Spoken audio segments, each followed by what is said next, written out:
Hello friends, welcome to Goa.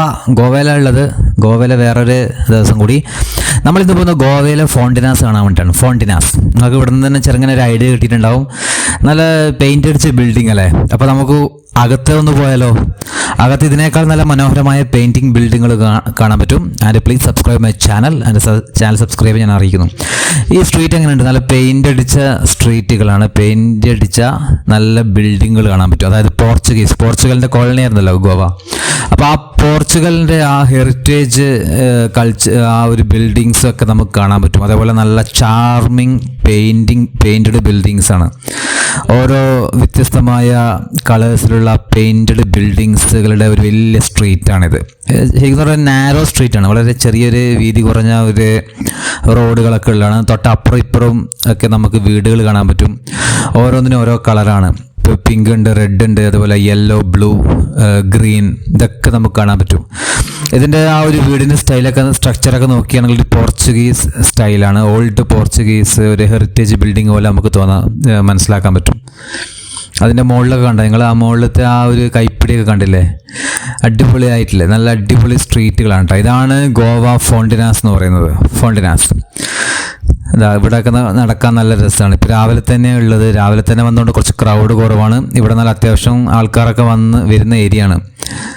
ഇവിടെ പല വീടിൻ്റെയും മുമ്പിൽ എഴുതി വെച്ചിട്ടുണ്ടാവും നോ ഫോട്ടോഗ്രാഫി, നോ വീഡിയോഗ്രാഫി എന്നൊക്കെ എഴുതിയിട്ടുണ്ടാവും. കാരണം വെച്ചാൽ അവർക്കും ഭയങ്കര ബുദ്ധിമുട്ടായി.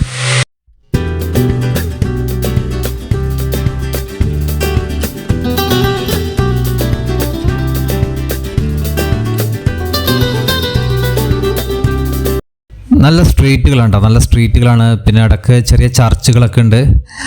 നമുക്ക് ഓരോന്നിൻ്റെ ഇടയിൽ ഗ്യാപ്പിലേക്ക് പോയി നോക്കാം. ഞാൻ ഓരോ ഗ്യാപ്പിലേക്ക് പോകുമ്പോൾ കുറച്ച് നടക്കുമ്പോൾ അവിടെ കുറച്ച് ടൂറിസ്റ്റുകളൊക്കെ കാണാറുണ്ട്. ഫോറിൻ ടൂറിസ്റ്റുകളുണ്ട്, നമ്മുടെ ഇന്ത്യൻസും ഉണ്ട്. ഫോറിനായ ആൾക്കാരൊക്കെ വരാറുണ്ട് കേട്ടോ. പോർച്ചുഗലിൽ നിന്നൊക്കെയുള്ള ആൾക്കാർ വരുമ്പോൾ അവർക്ക് വളരെ നൊസ്റ്റാൾജിക് ആയിരിക്കും. കാരണം എന്ന് വെച്ചാൽ അവരുടെ പഴയ സംസ്കാരമാണ് അവർക്ക് ഇവിടെ കാണാൻ പറ്റുന്നത് അല്ലേ.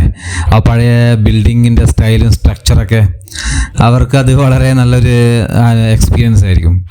സോ ഞാൻ ഇവിടെ കുറേ മെയിനായിട്ട് വെഡ്ഡിങ് ടീമിനെ ഒരുപാട് ഞാൻ കണ്ടിരുന്നു. ഫോട്ടോഗ്രാഫി, വെഡ്ഡിങ്സിൻ്റെ ആൾക്കാരൊക്കെ ഉണ്ട്, ഇതിൻ്റെ പരിസരത്തൊക്കെ ഉണ്ട്. നമുക്കിപ്പോൾ ഫോട്ടോസൊക്കെ വേണമെങ്കിൽ അവർ എടുത്തു തരും. അതിൻ്റെ ചാർജും കാര്യങ്ങളൊക്കെ ഉണ്ട്. വീഡിയോഗ്രാഫിയൊക്കെ ആണെങ്കിൽ അതിൻ്റെ ചാർജൊക്കെ അവർ പറഞ്ഞു തരും. പിന്നെ ഞാൻ പറഞ്ഞില്ല, അധികം വീടിൻ്റെ മുൻപിൽ എഴുതി വെച്ചിട്ടുണ്ട് വീഡിയോഗ്രാഫി, നോ ഫോട്ടോഗ്രാഫി, വീഡിയോഗ്രാഫി വേണ്ടെന്ന്. കാരണം അവർക്കും ഡിസ്റ്റർബൻസ് ആയിട്ടുണ്ടാവും. ഒരുപാട് പേര് വന്നിട്ട് ഒച്ചപ്പാടും ബഹളമൊക്കെ ആകുമ്പോൾ ഇവിടെ താമസിക്കുന്ന ഒരുപാട് ഓൾഡേജ് ആയ ഒരുപാട് പേരുണ്ട് കേട്ടോ. വയസ്സായ ഒരുപാട് പേരുണ്ട് ഇവിടെ താമസിക്കുന്നത്.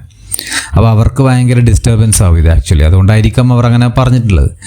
എനിവേ നല്ല അടിപൊളി സ്ഥലം തന്നെയാണിത്. ഞാനിവിടെ ഒരുപാട് സമയം റോമിങ് ചെയ്തു. അങ്ങോട്ടും ഇങ്ങോട്ടും ഒരുപാട് നടന്നു. നല്ല പെയിൻറ്റിങ് ഒക്കെയാണ്. ഇത് മെയിനായിട്ടെന്ന് വെച്ചാൽ ഇവിടെ ഞാൻ പറഞ്ഞില്ല, വീടുകളുണ്ട്, ഓഫീസുകളുണ്ട്, ഷോപ്പിംഗ് ഉണ്ട്, അതുപോലെ ബ്യൂട്ടി പാർലർ, സ്പാ, അങ്ങനത്തെ കാര്യങ്ങളൊക്കെ ഉണ്ട്. ചെറിയ പിന്നെ എന്താ പറയുക, പഴയ സൂപ്പർ മാർക്കറ്റ് പോലെ ചെറിയതുണ്ട്. ഗിഫ്റ്റ് ഷോപ്പുകളൊക്കെ ഉണ്ട്. അതുപോലെ ഹാൻഡ് ക്രാഫ്റ്റ്സ് ഐറ്റംസൊക്കെ വിൽക്കുന്ന സുവനീർ ഷോപ്പുകൾ, അങ്ങനത്തെ ഷോപ്പുകളൊക്കെ നമുക്കിവിടെ കാണാൻ പറ്റും. സോ ഇവിടെ ഇങ്ങനെ നമുക്കൊരു ഫോണ്ടിനാസ് എന്നാണ്, ഗോവ ഫോണ്ടിനാസ് എന്നാണ് പറയുന്നത്. ഗോവയിൽ വന്ന് ഇവിടെ വരാം. മെയിനായിട്ട് നമുക്ക് ഫോട്ടോസൊക്കെ എടുക്കുന്നത് നല്ലതാണ്. ഫോട്ടോസൊക്കെ എടുത്ത് സോഷ്യൽ മീഡിയാസിലൊക്കെ ഇത് പോസ്റ്റ് ചെയ്യാം. നല്ല അട്രാക്ഷൻ ഉണ്ടാവും. നല്ല കളേർഡ് പെയിൻറ്റഡ് ബിൽഡിങ്സ് ആണല്ലോ. അപ്പോൾ അതിൻ്റെ നല്ല ഫോട്ടോസൊക്കെ നല്ല ക്യാമറ വെച്ചെടുക്കുമ്പോൾ നല്ല രസമുണ്ടാവും നമുക്ക് ഇൻസ്റ്റാഗ്രാം, ഫേസ്ബുക്കിലൊക്കെ കാണുമ്പോൾ. ഇവിടെ ചെറിയൊരു പുഴയൊക്കെ ഉണ്ട്, നല്ലൊരു രസമുണ്ട്. ഇന്ന് സൺഡേ ആയതുകൊണ്ടാണെന്ന് തോന്നുന്നത് ഇവിടെ വലിയ തിരക്കൊന്നുമില്ല.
പിന്നെ ഇതിൻ്റെ ചെറിയൊരു ടൈപ്പ് ബിൽഡിങ് ഞാൻ എന്താ പറയുക സ്ട്രക്ചർ ഞാൻ വരുന്ന വഴിക്ക് ഞാൻ കണ്ടിട്ടുണ്ടായിരുന്നു. എവിടെ നിന്നറിയാം, നമ്മുടെ ഫോർട്ട് കൊച്ചി തന്നെ, എറണാകുളം ഫോർട്ട് കൊച്ചിയിൽ ഇങ്ങനത്തെ ഒരു കുറച്ച് ബിൽഡിങ്സ് ഉണ്ട്. അതായത് പഴയ രീതിയിലുള്ള ഈ ഒരു ടൈപ്പിലെടുത്ത ഒരു പെയിൻ്റ് അടിച്ച ബിൽഡിങ് ഫോർട്ട് കൊച്ചിയിൽ കാണാൻ പറ്റും നമുക്ക്. അവിടുന്ന് ഞാൻ ഫോട്ടോസൊക്കെ എടുത്തിട്ടുണ്ടായിരുന്നു.